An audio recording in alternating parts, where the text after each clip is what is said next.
அனைவருக்கும் வணக்கம். இந்த பதிவில் நம்ம எதை பற்றி பார்க்க போகிறோன்னு தெரிஞ்சுக்கிறதுக்கு முன்னாடி மறக்காமல் நம்ம சேனலை சப்ஸ்கிரைப் பண்ணிக்கோங்க. பக்கத்தில் இருக்கிற பெல் பட்டனையும் கிளிக் பண்ணிவிட்டு ஆளுங்கிற ஆப்ஷன் கொடுத்துட்டிங்கன்னா நான் போடுற வீடியோக்கள் எல்லாமே மிஸ் ஆகாமல் நோட்டிஃபிகேஷனில் வந்துடும். இந்த பதிவு மிக மிக முக்கியமான பதிவு, அனைவரும் தெரிந்து கொள்ள வேண்டிய ஒரு பதிவு அப்படின்னே சொல்லலாம். எதை பற்றிய பதிவு அப்படின்னு பார்த்திங்கன்னா, நம்முடைய வாழ்க்கையில் நம்ம நிறைய விதமான கஷ்டங்களை அனுபவிச்சுட்டு இருந்திருப்போங்க. ஏன் நமக்கெல்லாம் இந்த மாதிரி கஷ்டம் வருது அப்படின்னு சொல்லி தினமுமே யோசிச்சுட்டும் இருந்திருப்போம். இதுபோல் கஷ்டங்கள் நமக்கு வருது அப்படிங்கும்போது அதெல்லாம் நம்ம பூர்வ ஜென்மத்தில் செஞ்ச பாவங்கள் மற்றும் கர்ம வினைகள் அப்படின்னே சொல்லலாம். தெரிஞ்சோ தெரியாமலோ நம்ம ஏதாவது ஒன்று பண்ணியிருப்போம், அதன் விளைவாக தான் நம்ம இப்போ கஷ்டப்பட்டுட்ருக்குறோம். இது மாதிரி எப்படிப்பட்ட கஷ்டங்களை நீங்கள் இப்போ அனுபவிச்சுட்டு இருந்தீங்கனாலும் சரி, நம்மளுடைய பாவங்கள் மற்றும் கர்ம வினைகள் நீங்குவதற்கு நாளைய நாளை, அதாவது அந்த ஒரு நாளை நீங்கள் கெட்டியாக பிடிச்சிக்கிட்டீங்க அப்படின்னாவே போதும், கண்டிப்பாக எல்லாமே சூரியனை கண்ட பனி போல் விலகும் அப்படின்னே சொல்லலாம். அப்படி நாளைய நாளில் என்ன சிறப்பு அப்படின்னு பார்த்திங்கன்னா, நாளை ஜனவரி மாதத்தின் 25ஆம் தேதி, தை மாதத்தின் 11ஆம் தேதி நிறைஞ்ச ஞாயிற்றுக்கிழமை. ஞாயிற்றுக்கிழமைங்கிறது சூரிய பகவான் வழிபாட்டிற்கு உரிய ஒரு நாள் அப்படின்னு சொல்லலாம். தினந்தோறுமே நம்ம சூரிய பகவான் வழிபாடு செய்கிறது சிறப்பு. இருந்தாலும் ஞாயிறு அப்படிங்கிறது அவருக்கு உரிய கிழமை அப்படின்னு சொல்லலாம். இந்த நாளில் நமக்கு ரத சப்தமி வருது. அதாவது தை மாதத்தில் வரக்கூடிய வளர்பிறை சப்தமி திதி இருக்கு இல்லையா, இதை தான் ரத சப்தமி அப்படின்னு சொல்லுவோம். இந்த ரத சப்தமி நாளில் தான் சூரிய பகவான் அவதரிச்சார். அப்படிங்கிறதுனால இதை சூரிய ஜெயந்தி அப்படின்னு சொல்லலாம். இல்லை என்ன விசேஷம் பாருங்களேன், கரெக்டாக சூரிய பகவானுக்குரிய ஞாயிற்றுக்கிழமை நாள்லேயே இந்த சூரிய ஜெயந்தி வருது. ரொம்ப ரொம்ப விசேஷம் அப்படின்னு சொல்லலாம். இதெல்லாம் எப்போவாச்சும் தான் நமக்கு அமையும். இந்த முறை நமக்கு அம்சமாக அமைஞ்சிருக்குது. அது மட்டும் இல்லாமல் தேதி பாருங்கள், தை மாதம் 11. இதில் 2 1 இருக்குது. 1ங்கிற எண்ணுக்கு அதிபதி பார்த்திங்கன்னா சூரிய பகவான். இங்கே நமக்கு அதுவும் பர்ஃபெக்டாக அமைஞ்சிருக்குது. இந்த தமிழ் தேதி 11, அதே போல் இந்த மாதம் ஜனவரிங்கிறது 1, இந்த 3ஐயும் சேர்த்து பார்த்திங்கன்னா 111ன்னு கிடைக்கும். இது ஒரு லீடர்ஷிப்பை குறிக்கும், தலைமை பண்பை குறிக்கும் அப்படின்னே சொல்லலாம். நம்மளுடைய சேனல் ரெகுலராக பார்க்குறவங்களுக்கு இந்த 111 சேர்க்கை குறித்து நிறைய நான் சொல்லியிருக்கிறேன், அதனுடைய சிறப்பம்சம் பற்றியெல்லாம். இது எல்லாம் சேர்ந்தே இந்த நாளில் நமக்கு அமைஞ்சிருக்குது. இது கோடியில் ஒரு நாள் அப்படின்னே சொல்லலாம். இந்த ஒரு நாளை நாம் கெட்டியாக பிடிச்சிக்கிட்டோம்னாவே அத்தனை விதமான கஷ்டங்களும் நீங்கி நல்ல ஒரு செல்வ வளம் மிகுந்த வாழ்க்கை நமக்கு அமையும் அப்படின்னே சொல்லலாம்.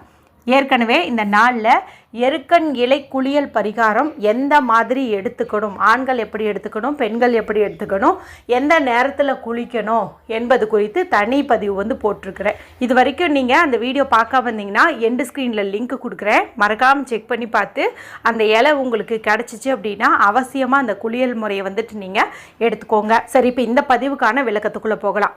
உங்களில் நிறைய பேர்த்துக்கு அரசு வேலை கிடைக்கணும், அதாவது கவர்மெண்ட் ஜாப் கிடைக்கணும் அப்படிங்கிற ஒரு ஆசை இருக்கும். அந்த மாதிரி ஆசை இருந்தாலும் சரி, கஷ்டம் நீங்கி நல்ல வளமான வாழ்க்கை அமையணும்னு நினச்சாலும் சரி, ஒரு சிலருக்கு உடம்புல ஒன்று மாற்றி ஒன்று ஏதாவது ஒரு பிரச்சனை வந்துகிட்டே இருக்கும், ஆரோக்கியமாகவே இருக்க மாட்டாங்க. அந்த மாதிரி இருக்கிறவங்க நோய்கள் நீங்கி நல்லா ஆரோக்கியமாக வாழணும்னு நினச்சாலும் சரி, இப்போ நான் சொல்லக்கூடிய இந்த ஒரு தீபத்தை நீங்கள் நிலைவாசலில் ஏற்றும்போது கண்டிப்பாக உங்களுக்கு பலன் அப்படிங்கிறது நிச்சயம். இந்த ஒரு தீபத்தை ஆண்கள் பெண்கள் யார் வேண்டுமானாலும் ஏற்றலாம். பெண்கள் பீரியட்ஸ் டைமில் ஏற்றலாமானா தாராளமாக ஏற்றலாம். ஏன்னா நம்ம பூஜை அறையில் ஏற்ற போகிறது கிடையாது, நிலைவாசலில் தான் ஏற்ற போகிறோம். அதனால் பீரியட்ஸ் டைம்லேயும் தாராளமாக ஏற்றலாம். குளிச்சுட்டு ஏற்றுனீங்க அப்படின்னாவே போதுமானதாக இருக்கும். எந்த நேரத்தில் ஏற்றணும் அப்படின்னு பார்த்திங்கன்னா, காலையில் 6 to 7 நம்ம சூரிய ஓரையில் தான் நம்ம இந்த தீபத்தை ஏற்றணும். நாளைக்கு ஞாயிற்றுக்கிழமை நாளாக இருக்குது, எல்லாருமே கொஞ்சம் லேட்டாக எழுந்திருக்கலாம் அப்படிங்கிற மாதிரி இருப்பீங்க. ஆனால் நாளைக்கு ஒரு ஞாயிற்றுக்கிழமை மட்டும் நீங்கள் அந்த கொஞ்சம் உங்களுடைய சுகத்தை தள்ளி வச்சுட்டு 6 to 7ங்கும்போது இந்த ஒரு விஷயத்தை செஞ்சுருங்க. இதன் மூலமாக உங்கள் வாழ்க்கையே மாறும். சரிங்களா, தலையெழுத்தே மாறும். அதனால் கொஞ்சம் சிரமம் பார்க்காம கொஞ்சம் நேரமாக எழுந்து 6 to 7க்குள்ளே இதை நீங்கள் பண்ணிவிடுங்க. இதுக்கு நமக்கு தேவையானது அப்படின்னு பார்த்திங்கன்னா எருக்கன் இலை தேவைப்படுது. ஏன்னா இந்த எருக்கன் இலையே பார்த்திங்கன்னா சூரிய பகவானுக்கு உகந்த இலைன்னு சொல்லுவாங்க. அர்க்க பத்திரம் அப்படின்னு சொல்லுவாங்க. பத்திரம்னா இலை, அர்க்க அப்படின்னா சூரியன் அப்படின்னு அர்த்தம். இந்த இலை தான் நமக்கு தேவைப்படுது. ஒரு 2 இலையோ அல்லது ஒரு இலையோ நீங்கள் எடுத்துக்கிறது அப்படிங்கிறது நல்லது. உங்களுக்கு எருக்கன் இலை கிடைக்கவே கிடைக்காது, அந்த மாதிரி ஒரு ஊரில் இருக்கிறீங்க அப்படிங்கும்போது நீங்கள் ஏதாவது ஒரு தட்டு பயன்படுத்திக்கலாம். காப்பரோ பித்தளையோ இந்த மாதிரி ஏதாவது ஒரு தட்டு பயன்படுத்திக்கலாம். இப்போ இதை சுத்தம் பண்ணிவிட்டு சந்தன குங்குமம் இட்டுக்கோங்க. எருக்கன் இலைன்னா நுனி பகுதியில் ஒரு சந்தன குங்குமம் போட்டு வச்சிங்க அப்படின்னாவே போதும். அடுத்து நமக்கு முழு கோதுமை வந்து தேவைப்படுது. இந்த கோதுமைங்கிறது சூரிய பகவானுக்கு உகந்த தானியம். அதனால் இது வந்து கொஞ்சம் நீங்கள் அந்த இலையை எடுத்துருக்கீங்க பாருங்கள், அதுக்கு அளவாக எடுத்துக்கோங்க. பிளேட் வச்சுருக்கிறவங்க அதுக்கு தகுந்த மாதிரி பார்த்து எடுத்துக்கோங்க. அடுத்து ஒரு மண்ணகல் வந்து எடுத்துக்கோங்க. அதையும் சுத்தம் பண்ணிவிட்டு சந்தன குங்குமம் இட்டுக்கோங்க. சிவப்பு நிறத்தில் பஞ்சுத்திரி போடுறது சிறப்பு. ஏன்னா சூரிய பகவானுக்கு உகந்த நிறம்னு பார்க்கும்போது சிகப்பு தான். ரெட் கலரில் திரி வந்து கிடைக்குது. நீங்கள் முருகப்பெருமான் வழிபாடு செஞ்சிங்கன்னா அதிகப்படியாக செவ்வாய்க்கிழமை நாளில் சிகப்பு திரி வந்து பயன்படுத்துவீங்க இல்லையா, அந்த திரி வச்சுருந்திங்கன்னா அதை எடுத்துக்கோங்க. அந்த கலர் திரி இல்லைங்கும்போது வெள்ளை நிற பஞ்சு திரியில் கொஞ்சம் குங்குமம், எண்ணெய் இல்லைன்னா குங்குமம், நெய் இதை கலந்து தோய்த்து எடுத்திங்கன்னா அது ரெட் கலராக வந்து மாறிடும். இதை நீங்கள் பயன்படுத்திக்கோங்க. இந்த தீபம் ஏற்றுவதற்கு நீங்கள் நல்லெண்ணெய் ஊற்றிக்கிட்டீங்க அப்படின்னாவே போதுமானதாக இருக்கும். அடுத்து ஒரு டம்ளரில் வந்துட்டு தண்ணீர் வச்சுக்கோங்க. சுத்தமான தண்ணீர், எச்சில் படாத மாதிரி தண்ணீர் வந்து வச்சுக்கோங்க. இப்போ இது எல்லாத்தையுமே எடுத்துகிட்டு நிலைவாசல் படிக்கு வெளியில் வந்துடுங்க. வெளியில் வந்து இப்போ இந்த இலையிலையோ அல்லது இந்த பிளேட்லேயோ நம்ம வந்து கோதுமை வந்து போட்டு வச்சுருப்போம். இப்போ இதுக்கு மேலே இந்த மண்ணகல் வைக்கணும். இது பார்த்திங்கன்னா கிழக்கு பார்த்த மாதிரி இருக்கணும், ஈஸ்ட் ஃபேஸிங் பார்த்த மாதிரி இருக்கணும். இதை வந்துட்டு நீங்கள் ஏற்றி வச்சுடுங்க. பக்கத்துலேயே வந்துட்டு இந்த தண்ணீரையும் வந்து வச்சுக்கோங்க. இப்போ இந்த தீபத்தை பார்த்த மாதிரி நான் சொல்லக்கூடிய இந்த ஒரு மந்திரத்தை நீங்கள் 11 முறை சொல்கிறது ரொம்ப ரொம்ப சிறப்பான பலனை வந்து கொடுக்கும். சரி, அது என்ன மந்திரம் அப்படின்ட்டு உங்களுக்கு ஸ்க்ரீனில் தெரியும், நானும் சொல்லி காட்டுறேன். ஓம் ஹ்ரீம் க்ரீம் சூர்யாய நமக. ஓம் ஹ்ரீம் க்ரீம் சூர்யாய நமக. ஓம் ஹ்ரீம் க்ரீம் சூர்யாய நமக. பார்த்திங்கன்னா ஒரே ஒரு வரி மந்திரம் தான். இதை நம்ம 11 முறை சொல்கிறதுக்கு நமக்கு 1 நிமிஷம் கூட ஆகாது. சரிங்களா?